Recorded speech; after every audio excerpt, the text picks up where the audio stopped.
Hello दोस्तों, आप सभी को मेरा नमस्कार। नवरात्र और दशहरे की त्योहार के चलते वीडियो अपलोड नहीं कर पाया था। अब मैं आप लोगों को डेली वीडियो प्रोवाइड कराऊंगा। आज मैं आप लोगों को क्लास 11 फिजिक्स चैप्टर नंबर 6 में एक महत्वपूर्ण टॉपिक जड़त्व आघूर्ण बताने जा रहा हूं। साथियों, जड़त्व आघूर्ण बहुत महत्वपूर्ण प्रश्न है। अक्सर यह प्रश्न पेपर में पूछा जाता है, इसलिए आप लोग वीडियो को पूरी तरह से देखिए, अच्छे से देखिए और अच्छे से समझिए। आप लोगों को पूरा यह वीडियो समझ में आ जाएगा। साथियों, जड़त्व आघूर्ण है क्या, इसे आप लोग देख लीजिए, समझ लीजिए। जो कि बिंदु O से गुजर रही है, बिंदु O से गुजर रही है। अक्ष AB है जो बिंदु O से गुजर रही है। यहां पर हमने बिंदु O बना दिया, बिंदु O से गुजर रही है। कोई पिंड है जो अक्ष AB के परितः, कोई पिंड है जो अक्ष AB के परितः घूर्णन गति कर रही है, अर्थात चक्कर लगा रही है। ये कोई पिंड हुआ। यह पिंड कई छोटे छोटे कणों से मिलकर बना है।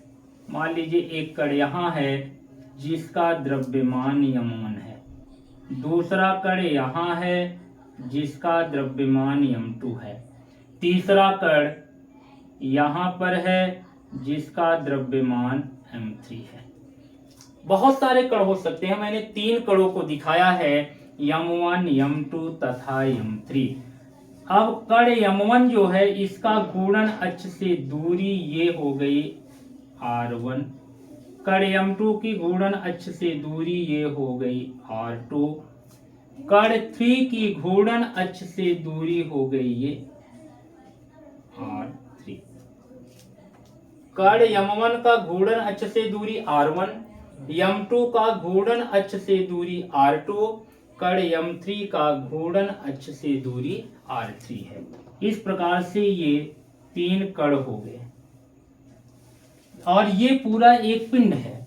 यह पिंड कई छोटे छोटे कणों से मिलकर बना है। हमने 3 कणों को यहाँ पर दिखा दिया। मान लीजिए कि पहले कण का द्रव्यमान m1 है, दूसरे का m2 है और तीसरे का m3 है। घूर्णन अक्ष से दूरियां इनकी r1, r2 तथा r3 है। अब आप देखेंगे जड़त्व आघूर्ण की परिभाषा क्या होती है। किसी कण का, भाई यह पिंड है, पिंड कई छोटे छोटे कणों से मिलकर बना है। किसी कण की बात करें हम, चाहे इस कण को ले लें, चाहे इस कण को, चाहे इस कण को, किसी कण का AB घूर्णन अक्ष है, किसी कण का घूर्णन अक्ष के परितः जड़त्व आघूर्ण, किसी कण का घूर्णन अक्ष के परितः जड़त्व आघूर्ण उस कण का द्रव्यमान, उस कण का द्रव्यमान तथा कण की घूर्णन अक्ष से दूरी, घूर्णन अक्ष से दूरी, चाहे आप दूरी बस लिख ले तो भी काम चल जाएगा, या लंबवत दूरी, घूर्णन अक्ष से लंबवत दूरी r के वर्ग के गुणनफल के बराबर होता है। तो जड़त्व आघूर्ण की परिभाषा क्या होगी। किसी कण का घूर्णन अक्ष के परितः जड़त्व आघूर्ण उस कण का द्रव्यमान m तथा घूर्णन अक्ष से लंबवत दूरी के वर्ग के गुणनफल के बराबर होता है। जड़त्व आघूर्ण को I से दर्शाते हैं। लिख दें, E से, I से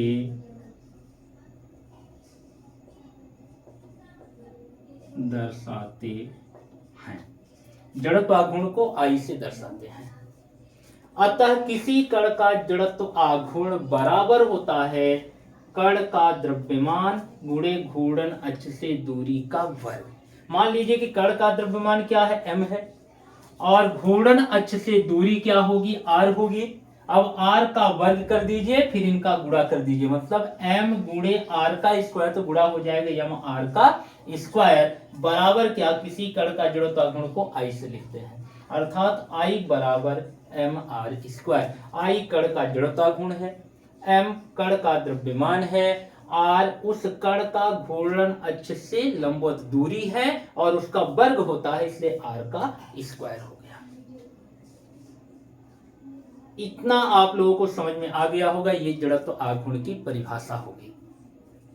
इस फार्मूले को देख करके भी बताया जा सकता है परिभाषा कि किसी कण का घूर्णन अक्ष के परितः जड़त्वाघूर्ण उस कण का द्रव्यमान m तथा कण का घूर्णन अक्ष से लंबवत दूरी r के वर्ग के गुणनफल के बराबर होता है। केवल इतने को देखकर परिभाषा क्लियर हो जाएगी, I बराबर एम आर स्क्वायर से। इस तरह से जड़त्व आघूर्ण की परिभाषा कंप्लीट हो गई। अब है जड़त्व आघूर्ण का व्यंजक। व्यंजक भी निकालना है जड़त्व आघूर्ण का, यानी इसे प्रूव भी करना है। आप लोग ये परिभाषा याद कर लिए होंगे, लिख लीजिएगा। इसे मैं मिटा देता हूं, इसके बाद जड़त्व आघूर्ण का व्यंजक की बात करते हैं। तो चलिए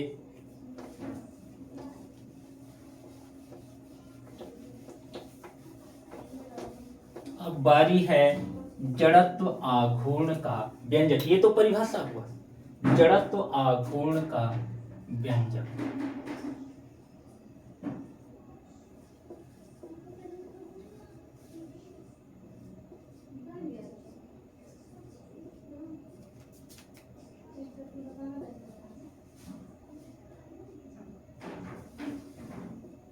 जड़त्व आघूर्ण का व्यंजक। ये डायग्राम बना हुआ है, इस डायग्राम को देखिए। माना कि कोई पिंड है, ये एक बड़ा सा जो मैंने ये भाग बनाया है, ये कोई पिंड है। इसका आकार किसी भी प्रकार का हो सकता है, जरूरी नहीं है कि ये पूरा गोलाकार हो। किसी भी प्रकार से टेढ़ा मेढ़ा पिंड बना दीजिए। पिंड या इसे निकाय भी कह सकते हैं। इसका आकार गोलाकार हो यह आवश्यक नहीं है। तो माना कोई पिंड है जो बिंदु O से गुजरने वाली अक्ष AB के परितः एक समान कोणीय वेग ओमेगा से घूम रहा है। माना कोई पिंड है जो बिंदु O से गुजरने वाली अक्ष क्या है, AB, अक्ष AB के परितः कोणीय वेग ओमेगा से घूम रहा है। यह पिंड कई छोटे छोटे कणों से मिलकर बना है, जिनका द्रव्यमान क्रमशः m1, m2 तथा m3 है, एवं कणों का घूर्णन अक्ष से दूरियां क्रमशः r1, r2 तथा r3 है। फिर से सुने। माना कोई पिंड है जो बिंदु O से गुजरने वाली अक्ष AB के परितः मतलब चारों तरफ कोणीय वेग ओमेगा, ओमेगा का संकेत ये है, ओमेगा इसको लिखते हैं, कोणीय वेग ओमेगा से घूम रहा है। यह पिंड कई छोटे छोटे कणों से मिलकर बना है, जिनका द्रव्यमान क्रमशः m1, m2 तथा m3 है, एवं इन कणों का घूर्णन अक्ष से दूरियां क्रमशः r1, r2 तथा r3 है। इस तरह से जितने भी कण आप मानेंगे माना जा सकता है, जरूरी नहीं है कि 3 ही कण हो, 4 कण भी हो सकता है, 5 कण भी हो सकता है, 6 कण भी हो सकता है। जितने भी कण लेंगे m1, m2, m3, m4 बढ़ता जाएगा। और दूरियां भी क्रमशः है, m1 है तो दूरी r1, m2 है तो दूरी r2, और अगर m3 है तो दूरी r3 हो जाएगा। अगर चौथा कण है तो उस कण का द्रव्यमान m4 होगा तो दूरी r4 हो जाएगा। इस तरह से जितने भी कण आप मानेंगे उसे आप लिख सकते हैं। ठीक, अब परिभाषानुसार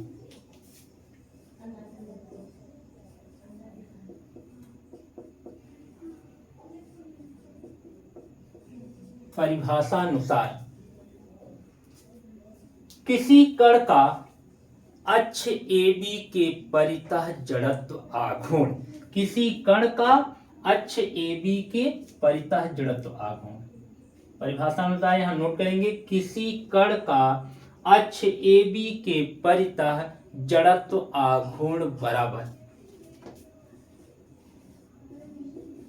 किसी कण का अक्ष AB के परितः जड़त्व आघूर्ण,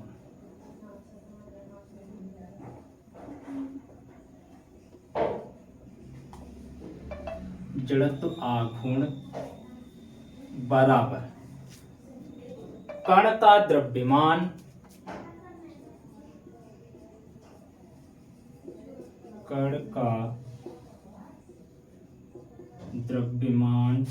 गुणे कण का घूर्णन अक्ष से लंबवत दूरी, कण का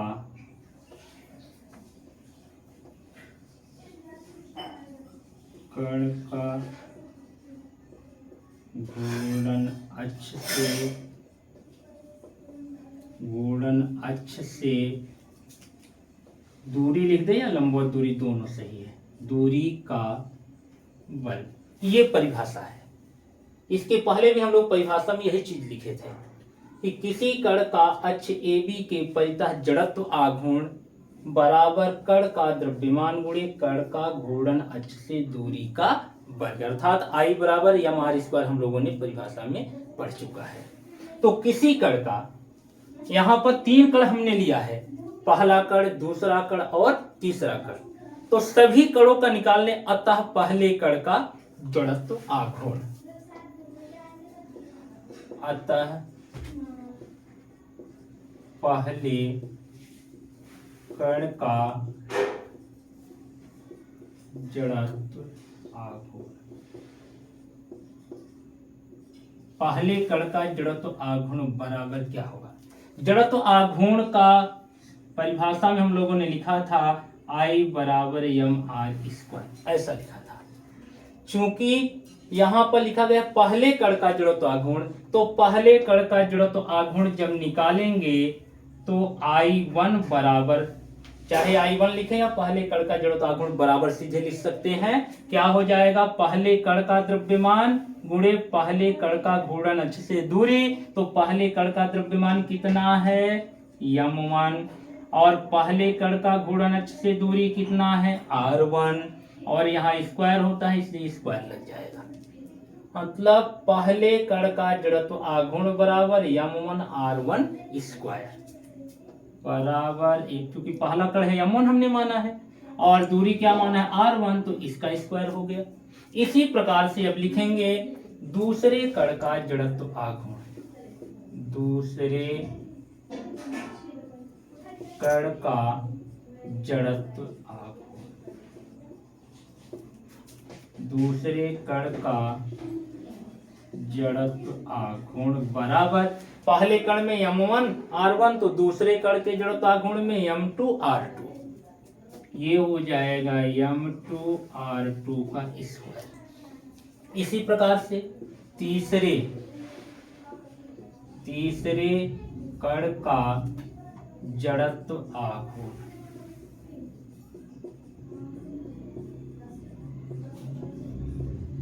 बराबर m3 r3 का स्क्वायर। इसी प्रकार से बहुत सारे कण अगर मानेंगे तो सबका निकालेंगे, इसलिए मैं बिंदी बिंदी कर दे रहा हूं। इस प्रकार से बहुत सारे कण और होंगे, चौथा कण होगा, पांचवा कण होगा, आगे इस तरह से बढ़ता जाएगा जितने भी कण मानेंगे। मैंने 3 कण माना है इसलिए 3 बार लिख दिया, बाकी बिंदी बिंदी कर दिया। अब क्या करेंगे कि अलग अलग कणों का जड़त्व आघूर्ण निकाल लिया गया। अब पूरे पिंड का अगर जड़त्व आघूर्ण निकालना है तो निश्चित रूप से सभी कणों के जड़त्व आघूर्णों को अगर जोड़ दिया जाए तो पूरे पिंड का जड़त्व आघूर्ण प्राप्त हो जाएगा। हो जाएगा कि नहीं? हो जाएगा। भाई अलग अलग हमने निकाल लिया और अगर उन सबको जोड़ दिया जाए तो पूरे पिंड का निकल जाएगा। अब संपूर्ण पिंड का अक्ष AB के परितः जड़त्व आघूर्ण। अब संपूर्ण पिंड का अक्ष AB के परितः जड़त्व आघूर्ण। अब संपूर्ण पिंड का अक्ष AB के परितः जड़त्व आघूर्ण समस्त कणों के जड़त्व आघूर्णों के योग के बराबर होगा। संपूर्ण पिंड का जड़त्व आघूर्ण समस्त कणों के, ये जो हमने निकाला है, समस्त कणों के जड़त्व आघूर्णों के योग के बराबर होगा। समस्त कणों के जड़त्व आघूर्णों के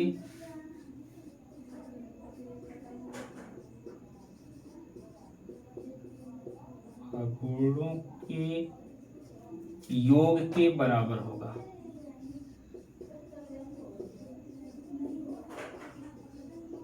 बराबर होगा इस तरह से। संपूर्ण पिंड का अक्ष AB के परितः जड़त्व आघूर्ण समस्त कणों के जड़त्व आघूर्णों के योग के बराबर होगा। अब क्या करेंगे? समस्त कणों का जड़त्व आघूर्ण निकाले हैं, अतः क्या कर ले? अतः समस्त संपूर्ण पिंड का जड़त्व आघूर्ण I बराबर, अतः I बराबर समस्त कणों के जड़त्व आघूर्णों को जोड़ दिया जाए तो समस्त कणों का जड़त्व आघूर्ण मतलब पहले कण का जड़त्व आघूर्ण प्लस दूसरे कण का जड़त्व आघूर्ण प्लस तीसरे कण का जड़त्व आघूर्ण।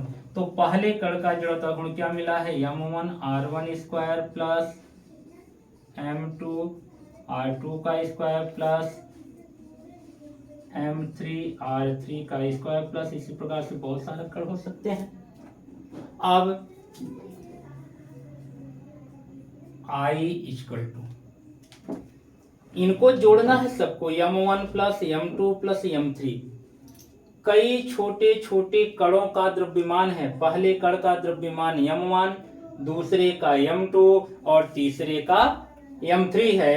अगर इन सबको जोड़ दिया जाए तो एक पूरे पिंड का द्रव्यमान निकल जाएगा। इन सबके योग को, सभी द्रव्यमानों के m1 plus m2 plus m3 सबके योग के लिए सिग्मा का प्रयोग किया जाता है। सिग्मा सभी का योग दर्शाता है। अब m1 plus m2 plus m3 बराबर सिग्मा m अगर लिख दिया जाए, अब m1 m2 m3 नहीं लिखेंगे क्योंकि उनका योग m के बराबर हुआ और सिग्मा लग गया है। भाई ये तो अलग अलग कणों का है। मान लीजिए कि यह एक बड़ा सा पिंड हुआ, संपूर्ण पिंड का निकालना है। इस पिंड का द्रव्यमान m हुआ और इसमें जितने भी छोटे छोटे कण हैं उनका द्रव्यमान m1 हुआ, m2 हुआ, m3 हुआ, इस तरह से हुआ। तो अगर इन सभी द्रव्यमानों को जोड़ दिया जाए तो पूरे पिंड का द्रव्यमान m प्राप्त होगा ना, m मिल जाएगा। अब m1 m2 नहीं, m1 m2 तो अलग अलग कणों का द्रव्यमान है, तो उनको जोड़ेंगे तो पूरे पिंड का द्रव्यमान निकलेगा और पूरे पिंड का द्रव्यमान क्या होगा? m होता है। अब सबको जोड़ा गया है इसलिए सिग्मा लग गया है। इसी प्रकार से दूरी को r1 r2 r3 किसके बराबर होगा? r के बराबर होगा। r1 r2 r3 किसके बराबर हो जाएगा? r के बराबर हो जाएगा। लेकिन इन सब में स्क्वायर है इसलिए यहां पर स्क्वायर रहेगा। तो I बराबर सिग्मा m r स्क्वायर।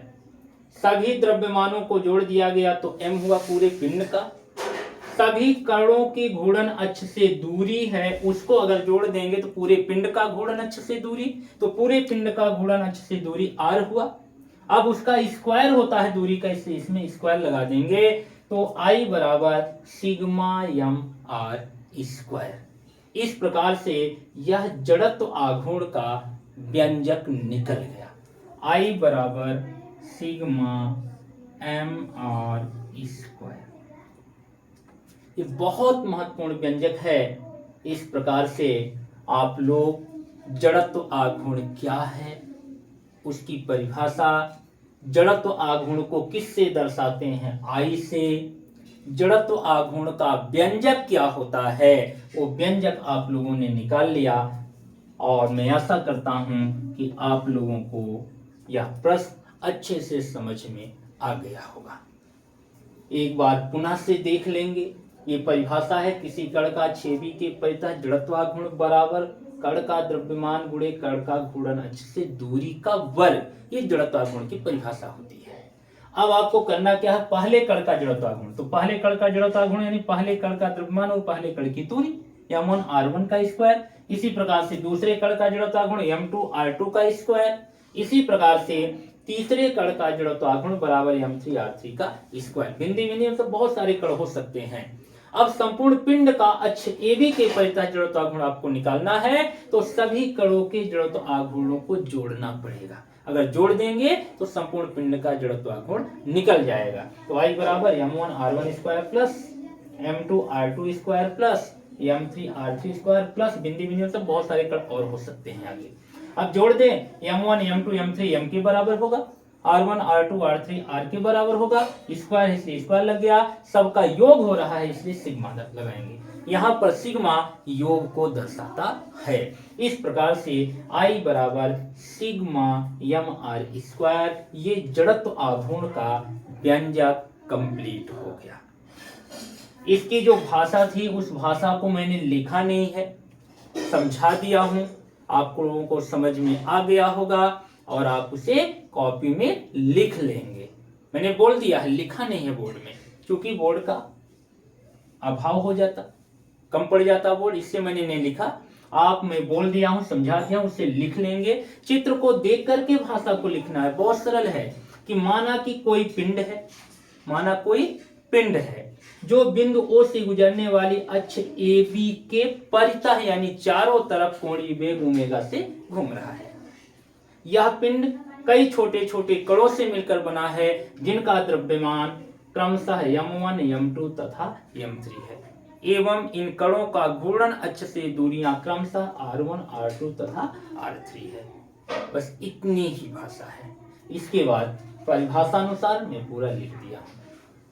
इस प्रकार से आप लोगों को जड़त्व आघूर्ण का व्यंजक मैंने पूरी तरह से पढ़ा दिया और आप लोगों को समझ में भी आ गया होगा। अगर यह वीडियो आपको अच्छा लगा होगा तो लाइक कीजिए, कमेंट कीजिए। अगर इस चैनल में आप पहली बार जुड़े हैं तो सब्सक्राइब कीजिए, हो सके तो ज़्यादा से ज़्यादा शेयर कीजिए। और पुनः अगले वीडियो के साथ हम नेक्स्ट डे मिलेंगे। Thank you so much.